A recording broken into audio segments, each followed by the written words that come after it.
Walk with me. So, quick question for you all this morning.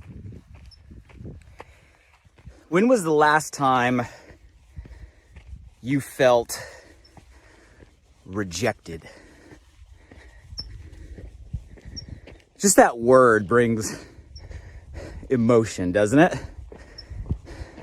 When was the last time you truly felt like a visceral feeling, like an emotional flood, like you were being rejected? We've all been there many times throughout our whole life, I'm willing to bet. Doesn't matter who you are, where you're from, how far you've come. We all experience circumstances where we can get that feeling that we're not wanted, that painful word no, that trigger that we're not enough. And I want to talk about that this morning, and not to create a down energy. Some of you guys are like, oh man, you just went to a memory or a moment. Maybe some of you are in the middle of stuff right now, and maybe this is opening an open wound. But it's a conversation that I know will be super valuable, because I don't just want to talk about rejection and what it is, maybe why we get those feelings, but as with most of our conversations, I want to create a reframe, a new perspective, a shift, if you will, that rejection may not be what it appears to be. Matter of fact, what if every time you're in a moment where you're feeling rejected, it's actually not a moment of rejection at all? What if that moment is actually a moment of protection? What if that moment is actually not a moment of rejection, it's actually a moment of, let's call it, divine redirection? I'll explain what I mean, and I know it'll be a valuable belief or mindset shift for all of us to make our own today. Before I get into it, I'm going to ask, who's by my side today? Sun is out. Just had some storms here recently in Southern California. Some of the coolest lightning and thunder I've seen probably in my life. My family went and sat outside and we just watched the lightning strike from the sky in 3 different locations from our backyard. And I love the energy after rain. You can just feel it. But say hello below. Hey, drop a country flag where you're from. I know we got people walking with us weekly from all over the world. If you're from the States, what state? Don't be shy, say hello below. If you're new to the crew, welcome. We walk together live, usually weekly, usually on Wednesdays around this time. Walk with me Wednesdays.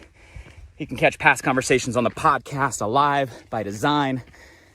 Check it out, subscribe.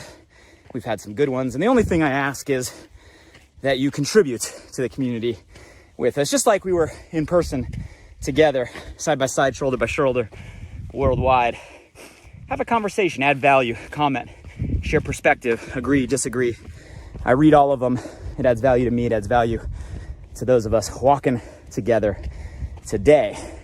So please do so below. So let's talk rejection.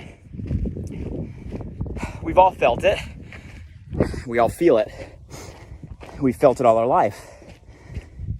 Let's get my opinion on a short summary as to why. I think most of us that have been around the personal growth space for a little while, or just had some life behind us, that as humans, as people, we have built-in needs, like biological needs, like woven into the fabric of our DNA needs.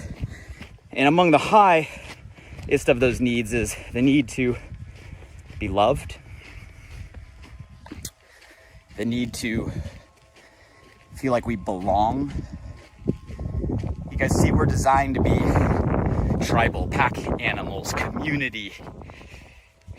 That is what we were created to be. We're not lone rangers, most of us. There might be some exceptions out there, but for the most of us, those needs are built in and wired into us, and we're not going to change. So when we have circumstances that present to us that can somehow be a trigger in a moment to hit the core, whether we're aware of it or not, conscious or not, but to hit the core of, wow, if I'm being rejected by this person in this instant, does that mean they don't love me?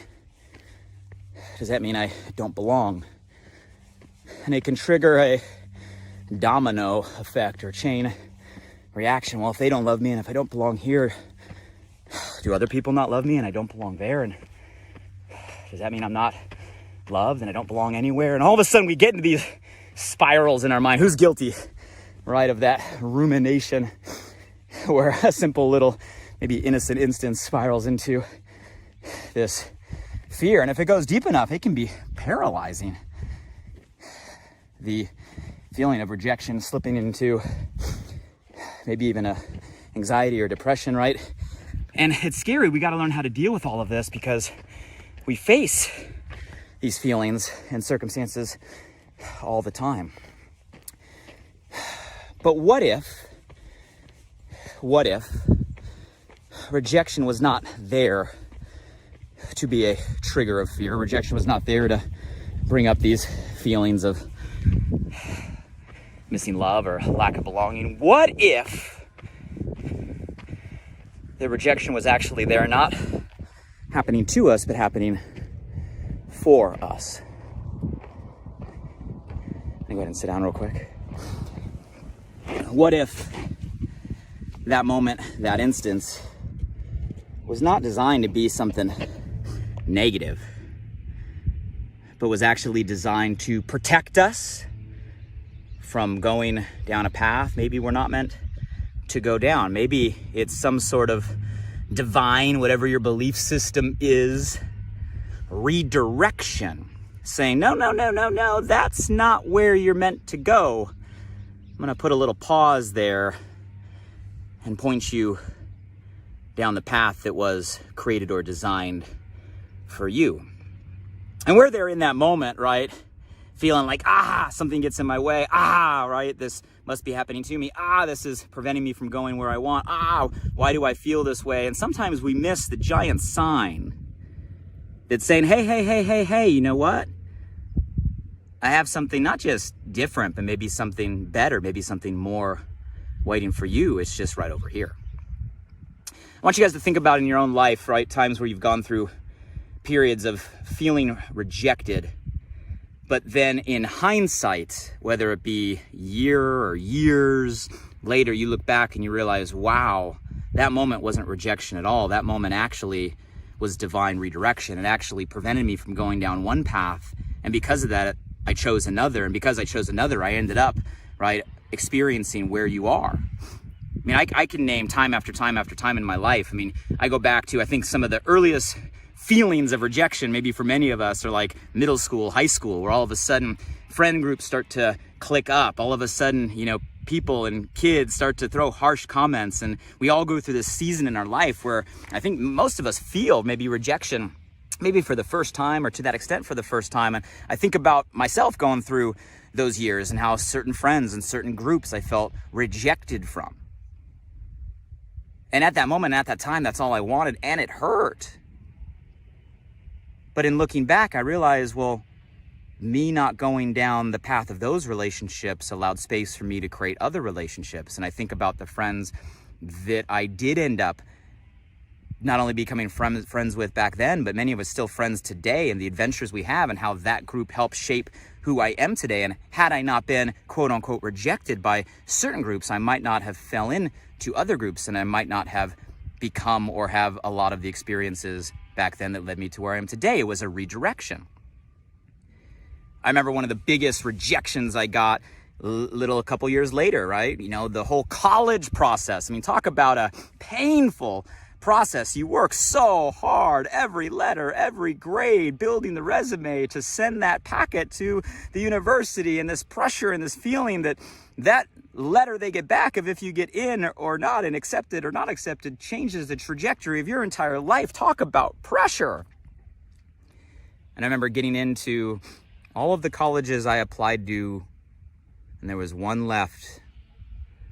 The one that I thought I wanted to go to, the one that I thought, hey, that's where I saw myself, the one that I thought was going to set me up for the rest of my life. And I remember when I got that letter back. And yeah, it was a good school, an Ivy League school in Northern California, Stanford, I'm sure many of you know. I remember reading, I didn't get in. I remember feeling crushed, rejected. And so I ended up going down to San Diego.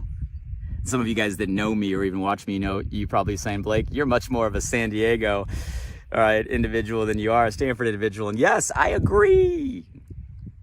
And I went down to San Diego, loved my experience, continued my passion for surfing, fell in love with the city, also ended up meeting the individuals that put me on a different path as an entrepreneur, finding mentors, surrounding myself with a different circle that changed the trajectory of my life. Had I not been divinely redirected, I never would have ended up there.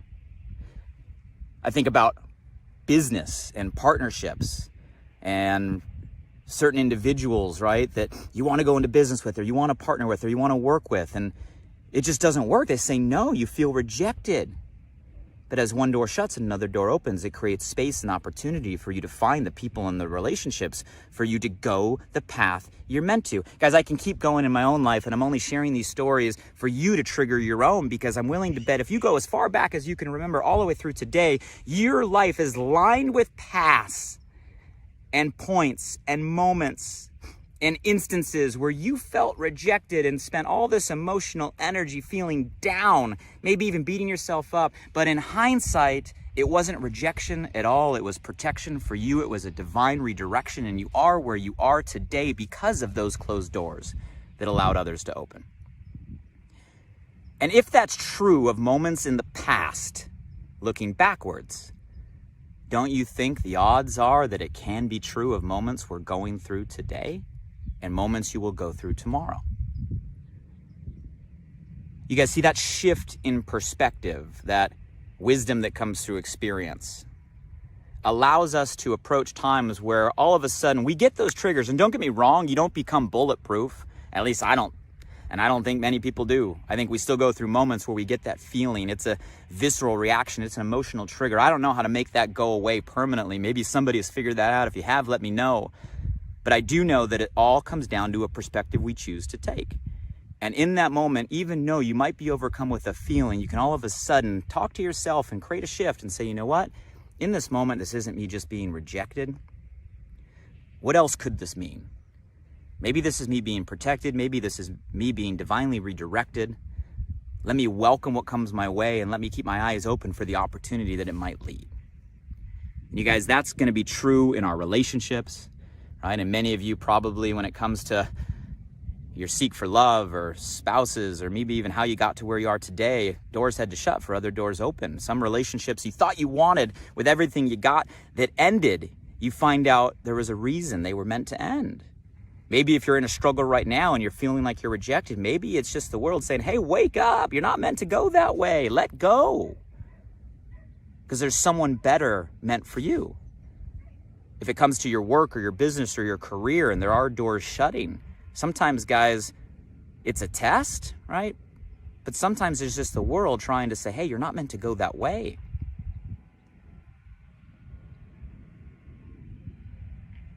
That comes down to all relationships and all aspects of our life.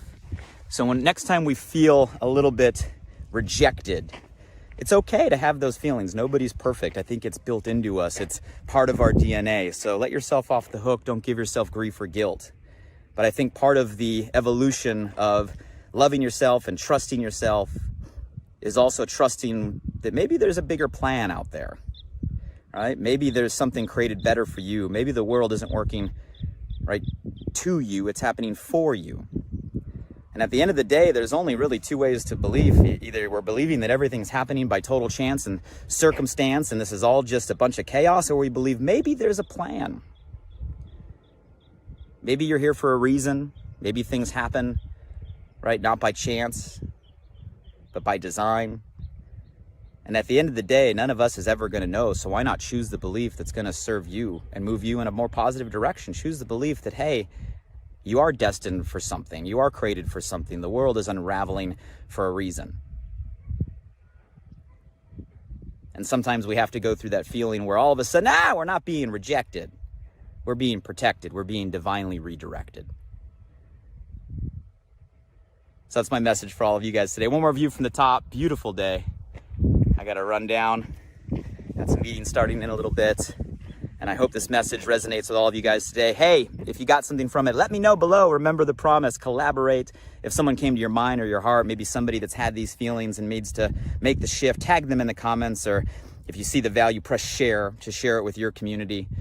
Catch past conversations, guys, on the podcast. Go subscribe at livebydesign.com. And in the meantime, as we face those instances, those moments that inevitably come our way, just keep in mind that feeling of rejection, hey, you can have it for a moment, but there's something greater in the works. And be open to the opportunity of not just what is, but maybe what can be better than what is. Wish you the best.